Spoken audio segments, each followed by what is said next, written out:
என்ன பார்க்க போறோம்னா ஏன் ஸ்டார்ஸ் ட்விங்கிள் ஆகுது, ஏன் நட்சத்திரம் மின்னுது அப்படின்னு சொல்லிட்டு நம்ம அதை பத்தி பார்க்க போறோம். இப்போ நம்ம நிறைய பேர் வானத்துல நட்சத்திரம் பார்த்துருப்போம்.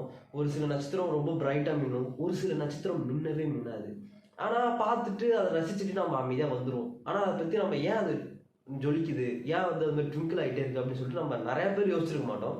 ஆனா இந்த வீடியோவில் ஏன் இந்த நட்சத்திரம் ஜொலிக்குது, ஏன் ஒரு சில நட்சத்திரம் ஜொலிக்கவே மாட்டுது, ஏன் அதுக்கு பின்னாடி என்ன ரீசன் இருக்கு அப்படின்ற விஷயத்தை தான் நம்ம இந்த வீடியோவில் பார்க்க போறோம்.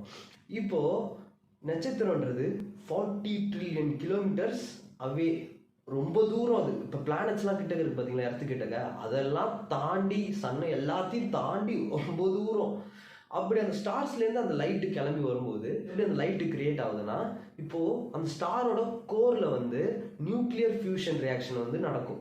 அப்படி அந்த ஃபியூஷன் ரியாக்ஷன் நடக்கும்போது அதுலேருந்து ஒரு லைட்டு அதுலேருந்து புறப்பட்டு வெளியில வரும். அந்த லைட்டு நம்ம நேராக பூமி ரீச் ஆகிடாது. அது ஃபர்ஸ்ட் 7 லேயர்ஸ் தாண்டி வரணும். அது என்னன்னா troposphere, stratosphere, mesosphere, thermosphere, exosphere, ionosphere. இந்த 7 லேயர்ஸ் தாண்டி அது நம்ம பூமியில படும். ஆனா அது உடனே அவ்வளவு சீக்கிரம் தாண்டி வந்துடாது அந்த லைட்டு.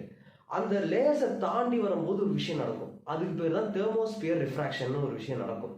அது என்னன்னா, ஒரு லேயரும் அங்கேருந்து புறப்பட்டு வருது பாருங்க, அந்த ஸ்டார்ல இருந்து வர லைட்டை பெண்ட் பண்ணிவிடும். ஒரு செகண்டுக்கும் பெண்ட் பண்ணிவிடும். நேரா அந்த லைட் நம்ம பூமியில படாது. எப்படின்னா 7th லேயர் ரீச் ஆகும்போது டக்குன்னு வளையும், அடுத்து இன்னொரு லேயர் ரீச் ஆகும்போது டக்குன்னு வளையும், அது இன்னொரு லேயர் ரீச் ஆகும்போது டக்குன்னு ஒரு லேயருக்கும் அந்த லைட்டு பெண்ட் ஆகி ஒரு செகண்டுக்கு பெண்ட் ஆகும்.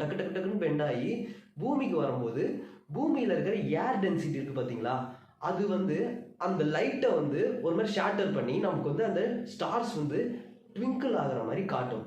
ஸோ இதுதான் ஸ்டார்ஸ் நம்ம பூமியிலேருந்து பார்க்கும்போது ட்விங்கிள் ஆகிற மாதிரி தெரியும். ஒரு செகண்டுக்கு அந்த லைட் சேஞ்ச் ஆகி பெண்ட் ஆகி வர்றதுனால தான் நம்மளுக்கு இங்கேருந்து பார்க்கும்போது ஸ்டார்ஸ் ஜொலிக்கிற மாதிரி இருக்கும். இப்போ அடுத்து நம்ம என்ன பார்க்க போறோம்னா, பாதி ஸ்டார்ஸ்லாம் ஜொலிக்கும் போது ஒரு சில ஸ்டார்ஸ்லாம் ஜொலிக்கவே மாட்டேங்குது. ஆனால் அதே மாதிரி கலர்ல இருக்கு, அதே மாதிரி தான் லைட் அதுலேருந்து வருது அப்படின்னு நீங்க கேட்கலாம்.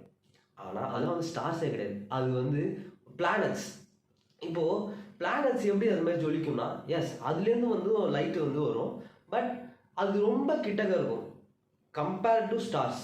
ஆனால் நம்ம எர்த்து இங்கேருந்து நம்ம கணக்கு போட்டு பார்த்தா ரொம்ப தூரம் தான், ரொம்ப அவே தான். ஆனால் compared to the stars, planets, மற்ற பிளானட்ஸ்லாம் நம்ம கொஞ்சம் கிட்டக்க இருக்கும்.